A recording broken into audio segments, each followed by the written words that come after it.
کسی کو ماں بہن کی گالی نہ دینا. ماں بہن کی گالی سے عرش ہل جاتا ہے.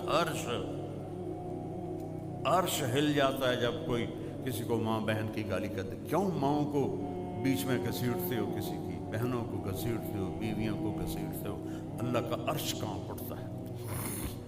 اپنے اخلاق اچھے کرو, اور اخلاق کے سب سے زیادہ حقدار آپ کے والدین ہیں, آپ کی بیوی ہے, بیوی کے لیے خامند ہے, اولاد ہے, بہن بھائی ہیں. ان میں محبت کا رشتہ قائم کرو, اظہار محبت کرو. کوئی بیوی سے کہہ دے نا کہ کوئی لوگوں سے کہہ دے مجھے اپنی بیوی سے بڑا پیار ہے, وہ تو کہاں بڑھ جاتا, اوے تو رن مرید ہے, اوے تو زن مرید ہے, تیری مردانگی کتنے گئی. اور عرب میں ثقافت, عرب سردار اپنے بچوں کو اٹھاتے نہیں تھے اور بیوی سے اظہار محبت نہیں کرتے تھے. ان کی ناک بڑی اونچی تھی, کئی بیویاں ہوتی تھیں, اور بیوی سے اظہار محبت عیب سمجھا جاتا تھا. اور معشوقہ سے, جس کو آج گرل فرینڈ کہتے ہیں, اس پر شاعری بھری پڑی ہے. مجھے اتنے اشعار یاد ہیں, ابھی سنا ہوں تو پھر ساری محفل کی دیکھو اور پاسٹ ہو جائے گی. شاعری بھری پڑی ہے معشوقہ سے. ہمارا کلچر گرل فرینڈ نہیں ہے, بوائے فرینڈ نہیں ہے, ہمارا کلچر نکاح ہے. نکاح جاؤ دیکھو, پورا یورپ پھرا ہوں کہ اس بوائے فرینڈ گرل فرینڈ نے کس طرح زندگیوں کو چیر کے رکھ دیا ہے. میرے پاس کوئی لفظ ہی نہیں رہا, کیسے پارا پارا کر دیا ہے. اور سب سے زیادہ وہاں کی عورت مظلوم ہے, سب سے زیادہ. اس کی اپنی بھی اس میں بدماشی ہے. تو مجلس لگی ہوئی ہے اور میرے نبی سے ایک شخص پوچھتا ہے اس میں, یا رسول اللہ من احب الناس الیک, آپ کو سب سے زیادہ پیار کس سے ہے؟ یہ ایک بالکل انوکھا سوال تھا جو کسی نے نہیں کیا تھا. تو آپ نے یوں نہیں کہا,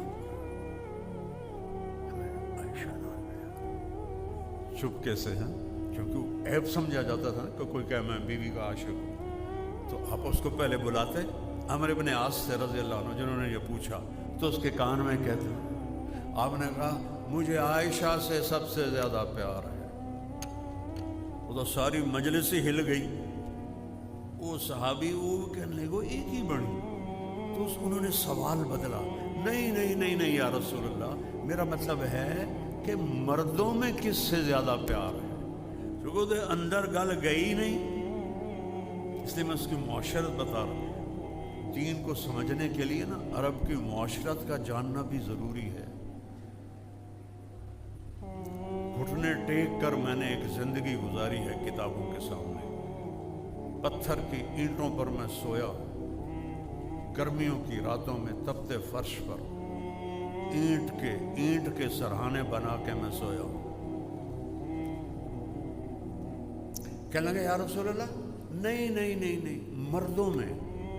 اب آپ نے کہنا تھا ابو بکر سے, ٹھیک ہے, آپ نے کہا عائشہ کے ابا سے, پھر عائشہ کا نام لیا, کہا عائشہ کے ابا سے. یہ آپ کو سکھایا ہے کہ اپنی بیویوں سے پیار کا اظہار کرو, بیویاں خامد سے محبت کا اظہار کریں. اظہار کے بغیر بانڈنگ نہیں ہوتی. اور خاص طور پر اپنی اولاد کے ساتھ بچپن میں چومتے چاڑتے انہوں تھکا دیں دیا, یا تھوڑا جا بڑا ہوا تو چل بھائی جا سکول, ٹیوشن پڑھی کہ نہیں پڑھی, کتنے اے آئے کتنے بی آئے, اے بی دا تو رول ہے کوئی نہ ساڑی باری, یہ ہوں نہیں آئے. ان کو ذہنی مریض بنا دیتی ہیں مائیں. یہ جتنے فیصل آباد کے بڑے گروپس ہیں, گروپ آف انڈسٹری, یہ سارے انگوٹھا چھاپ ہیں, سارے نند پیو سارے چٹے ان پڑھ. جانتا ہوں میں, فزیکلی جانتا ہوں. اگو پتر پڑھ کے آئے, وہ اتنا کما ہی نہیں سکی جتنا ان پڑھ پہ ہم نے کما لیا. اور رزق یہاں لکھا ہوتا ہے, ڈگری پہ نہیں لکھا ہوتا, یہاں لکھا ہوتا ہے. میرے والد رحمت اللہ مجھے کہتے تھے تو مولوی بن کے کرنا کی تینوں کیا پوچھنا جے تو مولوی بن گیا. آج میرا ابا زندہ ہوتا تو آج دیکھتا. اظہار ضروری ہے. بچے بڑے، میرے بچے ایک تو اللہ نے لے لیا اور ایک شادی شدہ بچوں والا ہے، اس کو آج بھی میں ایسے گلے لگا کے کھڑا رہتا ہوں کہ فریکوینسیز جو ہے نا شفٹ ہوتی. اب تو یہ خود باپ ہو گیا، اب اس کو کہاں میں نہیں، میرے لیے وہ وہی 4 سال کا ہے. اس کو سینے سے لگاؤ. ان منہ سے کہتا ہوں، والدین سے کہتا ہوں، اظہار کرو تو وہ بالکل تب جا کے یہ رشتے باقی رہیں گے. میرے نبی جیسی